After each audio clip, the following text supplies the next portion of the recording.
Olá, agora nós vamos falar sobre os bandeirantes. Quem eram os bandeirantes, né? Então, primeiro a gente vai começar falando da região de São Vicente, que era uma região muito pobre, sem dinheiro, isolada. Por que sem dinheiro e por que pobre? Porque a cana-de-açúcar não vingou, a lavoura deles ficou muito ruim, não deu muito certo a plantação de lavoura. Consequentemente, a região ficou muito pobre e sem dinheiro, porque ela não conseguia comprar as coisas vindas da Europa, lá de Portugal. Então a região começou a ficar isolada das outras províncias, porque não conseguia trocar, né, as coisas, comprar, vender. Então a população começou a subir a Serra do Mar em direção ao Planalto de Piratininga. Eles formavam tipo povoados, que eram chamados de bandeiras. Essas bandeiras eram compostas por um bandeirante-chefe e tinha colonos, índios, mestiços, negros, mulheres, crianças, inclusive padres.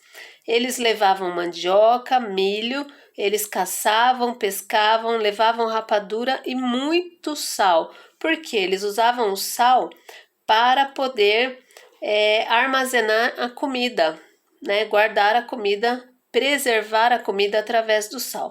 Também levavam muitas armas para qualquer imprevisto que eles tivessem no meio do caminho.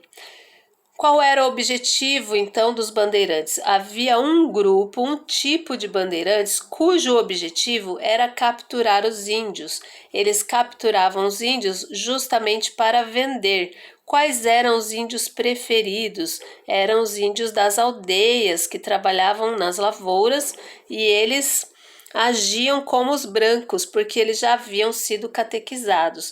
Esses índios, eles eram os índios aonde os jesuítas faziam as missões e aí eles iam catequizar, ensinar, né? Ensinavam tudo que o homem branco faz para os índios. Então esses índios eles eram vendidos pelos bandeirantes para servir de escravos mesmo, para fazer as coisas para as outras pessoas, né?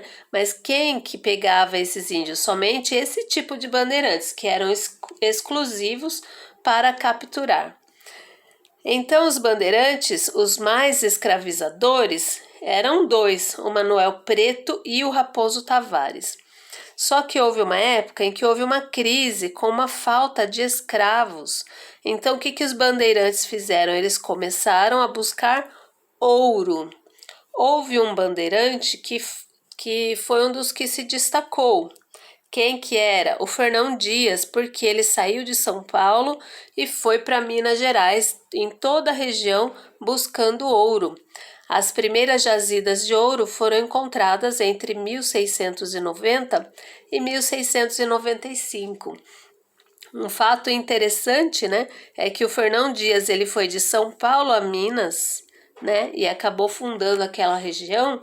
E hoje, quando nós vamos para Minas, a gente pega uma estrada que se chama Fernão Dias, né? Dentre os que se destacaram, vamos ver o nome deles aqui. Teve alguns que se destacaram na descoberta das jazidas de ouro. O Antônio Rodrigues Arzão, que descobriu ouro em Minas por volta de 1693. O Pascoal Moreira Cabral, que descobriu ouro no Mato Grosso por volta de 1719. O Bartolomeu Bueno da Silva, que descobriu ouro em Goiás por volta de 1725. Estou comentando esses, né? Embora um dos mais importantes foi o Fernão Dias, certo? Depois também houve um bandeirante que ficou muito famoso. O nome dele era Domingos Jorge Velho.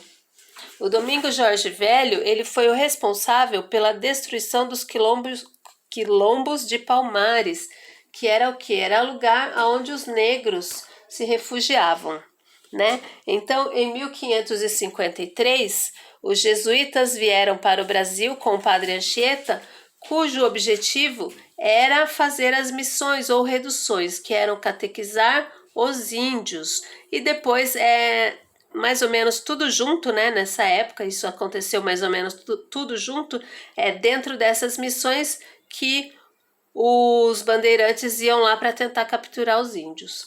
Então aqui encerramos o nosso assunto sobre os bandeirantes, e se você olhar bem esse mapa mental, você consegue responder o questionário que é para o dia 31, que é esse questionário aqui. Olhando o mapa mental, você consegue responder todas essas questões, tá bom? Bons estudos e boa prova!